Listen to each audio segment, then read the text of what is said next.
Así que imagina, si puedes, que eres de un país que acaba de obtener su independencia. Pero no solo eso, eres el líder de este país, pero luego, solo un año después, te conviertes en el líder de este nuevo país. Los topógrafos y buscadores regresan con un informe. Te dicen que acaban de descubrir cientos de miles de millones de dólares potenciales en un recurso valioso en tu tierra. Entonces, ¿qué haces ahora? A todos nos gustaría pensar que seríamos el bueno en este escenario. Y hacer lo correcto, al menos en teoría, como nos dicen, ¿sabes? Asignar las ganancias para invertir en proyectos de desarrollo nacional para la prosperidad del pueblo y así sucesivamente. Bla, bla, bla. Claro, pero siempre está esa pizca de tentación. Siempre inicia diciendo que tiene buenas intenciones y es buena persona, ¿no? Lo soy, pero está entrando tanto dinero y ya sabes, soy una buena persona. Así que ya sabes, merezco darme un gusto. Y ya sabes, por supuesto quiero compartirlo con mi familia. Y ya sabes, con mis amigos cercanos y las personas que siempre me han sido leales. Ellos también lo merecen, son buenas personas. Y ya sabes, si la gente empieza a notarnos con lujos, podría decir simplemente, bueno, ese dinero no viene de los recursos, viene de negocios en el extranjero o algo así. Puedo encubrir el rastro del dinero, pero hablando de dar dinero a las personas leales a mí, todavía estoy bastante resentido con esas otras personas y cómo me trataron. Cuando no éramos independientes y ahora estoy en el poder y puedo hacer que las cosas sucedan. Es el típico momento de Walter White que muchos países han vivido. Te enfrentas a una encrucijada cuando surge una oportunidad y tienes poco tiempo para decidir el camino. ¿Se convertirá tu país en una historia de éxito y admiración para el mundo que te rodea o se convertirá en una advertencia de autodestrucción? Historia de cómo una pequeña nación africana en 1967 enfrentó una decisión crucial. Y digamos que hicieron algo muy bien. Hablemos de Viagra. Hola, soy Barbs, su anfitrión, que tengo aquí con mis pasteles de camote. Camiseta de Geography Now de Quichits, cuarto disponible en geographynow.com. Hay mucha mercancía genial ahí, tenemos mochilas de cordón, tazas, todo ese tipo de cosas geniales. Consigue lo que quieras. Entonces, como saben, cada vez que hago estos videos de geografía, soy como un antitendencias en cierto sentido. Me gusta buscar temas poco conocidos que me parecen fascinantes y no reciben mucha atención global. Y dicho esto, para el tema de hoy nos dirigimos al sur de África. Este es uno de los lugares más antiguos del mundo, donde el delta del Okavango no tiene salida. Inunda toda la sabana seca y las cuencas del desierto del Kalahari, creando un grupo completamente nuevo y único de animales que todos saben nadar, incluso si sus especies normalmente no lo hacen, como los avestruces. Eso es bastante loco, avestruces nadadores. En fin, este es el país del sur de África llamado Botsuana, así que hace un par de años fui a algunos países del sur de África para grabar el episodio de Zimbabue para mi canal. Fue la obra maestra y culminación del proyecto de 10 años iniciado en 2014. Fue una locura y debía cerrar en grande. Invité a 18 suscriptores a vivirlo conmigo. La extravagancia del episodio final. Pero además de Zimbabue, el itinerario también incluía algunas cosas extra en la zona. Y pudimos ir a otros 2 países extra, Zambia, para las cataratas Victoria, porque ya sabes, tienes que ir ahí si realmente quieres meterte en las cataratas. Y también Botsuana, específicamente el Parque Nacional Chobe, en la parte norte del país. Esta es el área con mayor densidad de elefantes en la Tierra. Se estima que hay unos 130 elefantes allá. Es una locura, vayas a donde vayas, ni siquiera tienes que intentarlo, ellos simplemente se te acercan. Es una locura, elefantes por todas partes. Pero bueno. Pero cuando pienso en Botsuana, no solo pienso en el paisaje increíble y la vida silvestre y todo eso. De hecho, hay una historia de fondo muy fascinante sobre este país. Y para entenderlo, como la mayoría de las cosas, tienes que regresar en el tiempo. Antes de ser Botsuana, era Bechuanalandia, un protectorado británico. Eso significa que no estaban completamente incorporados como una colonia oficialmente, pero eran un protectorado. ¿Por qué se hizo de esa manera? Bueno, hubo varios factores, pero uno de ellos fue que no querían ser incorporados a Sudáfrica. Así que ellos decían, no queremos que estos sudafricanos nos dominen. Vimos lo que pasó con los territorios y las guerras Boer, amigo. Como un montón de europeos peleando entre sí en el continente africano. Qué época tan extraña, de todos modos.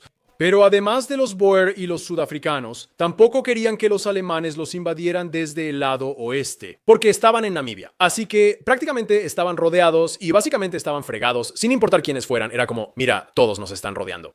Nadie quiere ser colonizado al final. Pero si absolutamente tenemos que tener algún tipo de sistema, intentemos aliarnos con el más fuerte que pueda mantener alejados a los demás. No es lo ideal, pero es lo mejor dentro de las peores situaciones.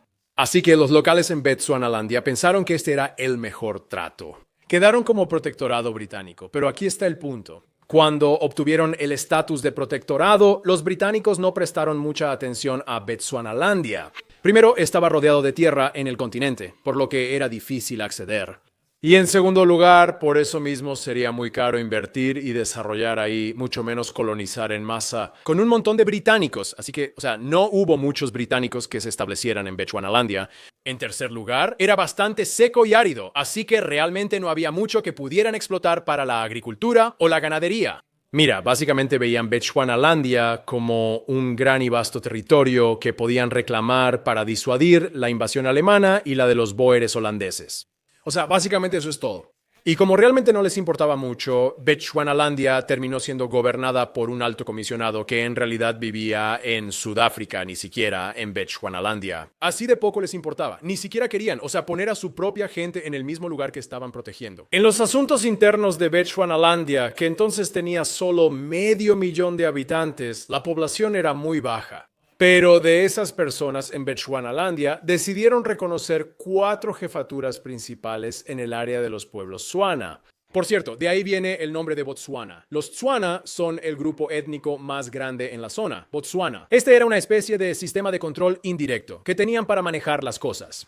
Creyeron que habría estabilidad social si los jefes locales controlaban las costumbres y leyes de su región, con mínima provocación e interferencia de las autoridades británicas, para que todo funcionara bien siempre que al final respondieran ante los británicos. Así que, con eso en mente, los británicos decidieron asignar el control administrativo regionalmente a los 4 principales y más grandes jefaturas Tswana o Dikosi para las regiones central y de Sidaraway de Botswana. Los Bamangwato se dirigieron al sureste y Molepolole y los Bakwenas al suroeste y Kanye. Kanye fueron los Bangwa Ketse y en el noroeste las regiones de Ngamiland, Maun y Okavango. La tribu fue Batawana. Y para el resto de Bechuanalandia, ubicado en el oeste y centro.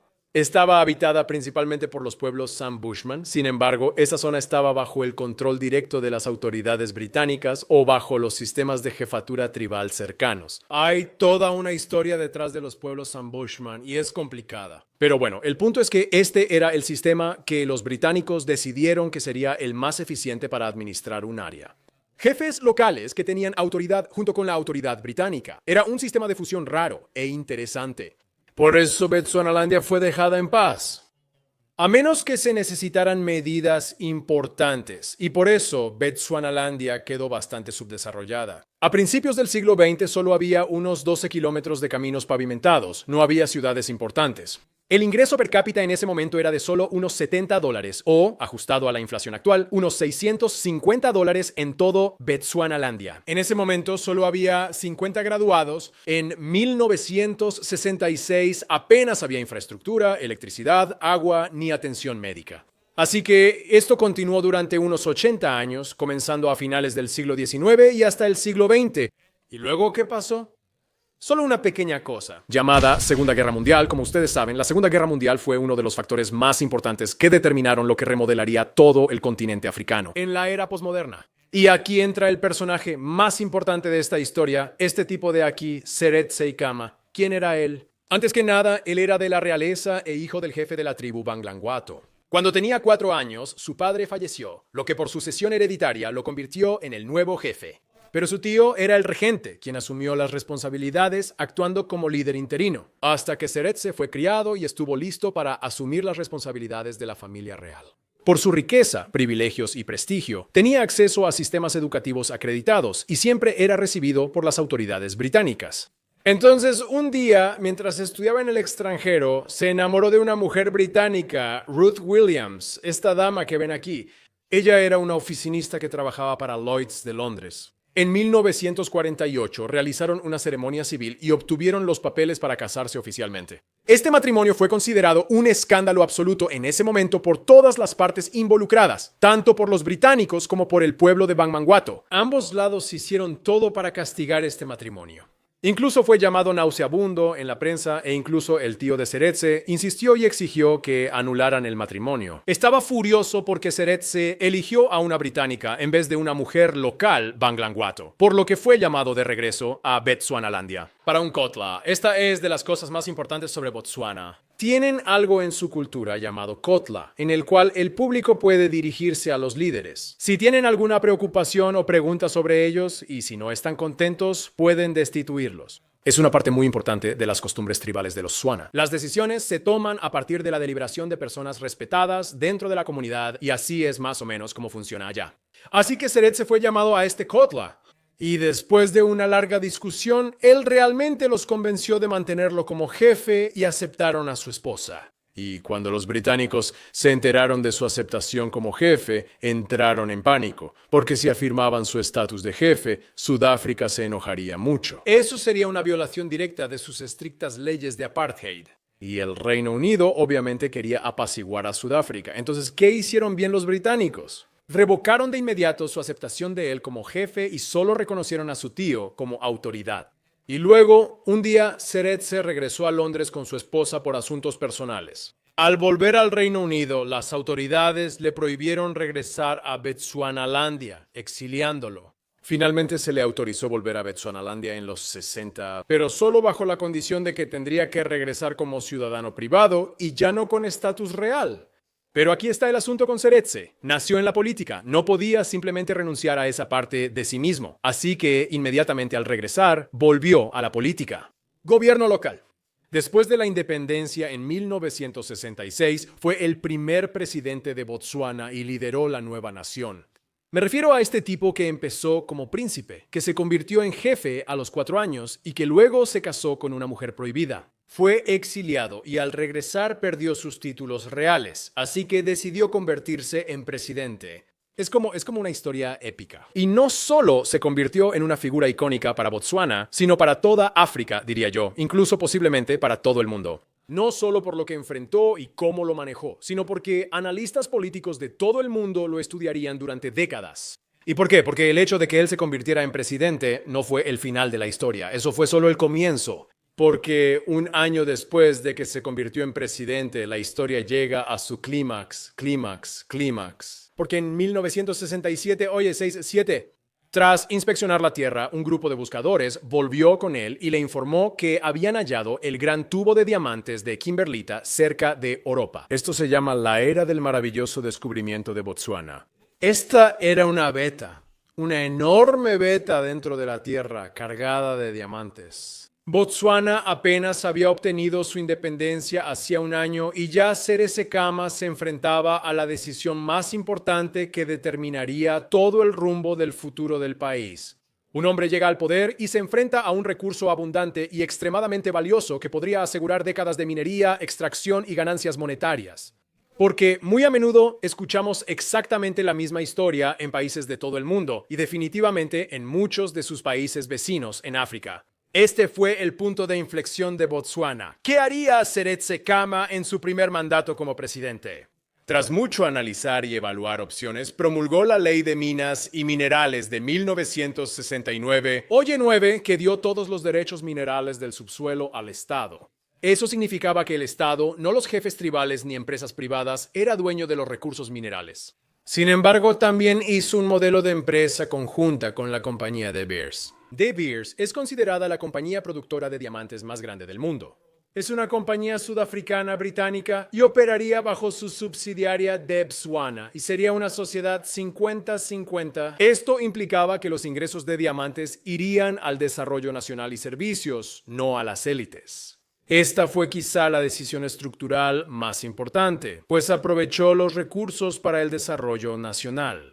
Legalmente, todos los contratos debían ser públicos, mostrando derechos mineros y asignación de fondos. Solo entre 30 y 35% de los ingresos de diamantes pueden usarse en gastos. El resto es para desarrollo, ahorro e inversiones soberanas. Hasta hoy, ningún presidente de Botsuana, ni quienes sucedieron a Seretse Khama, se ha apartado de la política fiscal conservadora que gestiona los ingresos de los diamantes. Seretse Khama marcó la pauta con un gasto cauteloso. Además, ningún presidente sucesor ha intentado un gasto populista para ganar poder.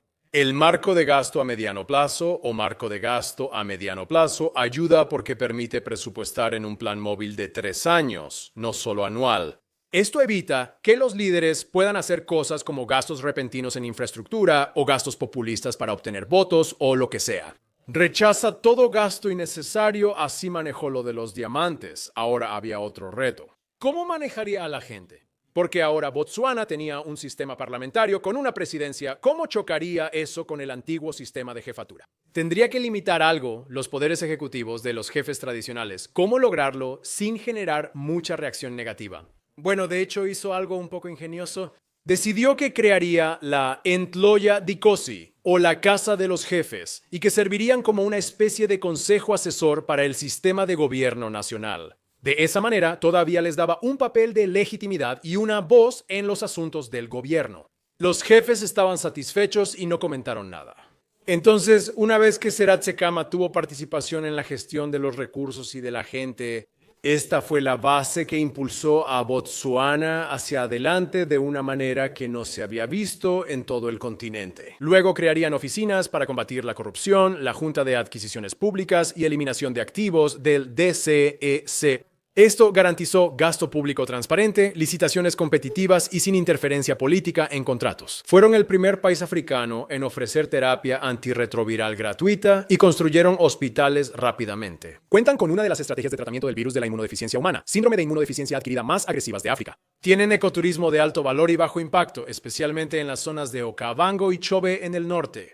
No pedirán dinero prestado salvo en una emergencia absoluta. Ahora, teniendo todo esto en cuenta, eso no significa que todo en Botsuana sea perfecto. Quiero decir, por supuesto, las cosas dentro de su sistema e instituciones también tienen su buena parte de críticas. Por ejemplo, algunos afirman que aún existe gran dependencia económica de la industria del diamante. Muchos afirman que las comunidades rurales se sienten excluidas y desatendidas por el Estado, generando desequilibrios regionales. Existe una preocupación por la libertad de los medios en Botsuana. Algunos cuestionan qué tan bien pueden sobrevivir las instituciones si se enfrentan a choques económicos y cambios sociales, porque todo se equilibra gracias a la confianza de la comunidad. Algunos opinan que oficinas como el Departamento Anticorrupción no cumplen bien sus deberes. Algunos opinan que políticas presupuestarias cautelosas y calificaciones crediticias limitan la inversión extranjera. Por ejemplo, hacer negocios en Botsuana no es precisamente lo más fácil. Debes cumplir muchas regulaciones y registros. Y en general, mucha gente siente que el sistema en Botsuana es muy adverso al riesgo y termina sofocando el crecimiento económico, favoreciendo la complacencia sobre la verdadera prosperidad. Lo cual puede ser un poco frustrante porque a veces te sientes un poco estancado, ¿sabes? Pero en general, el sistema de gobierno de Botsuana ha sido válido y elogiado por muchos analistas políticos. Al final, interprétalo como gustes. En unos 50 años no han tenido golpes de Estado ni grandes conflictos internos y han transferido el poder pacíficamente. Se volvieron sede de la Comunidad de Desarrollo de África Austral.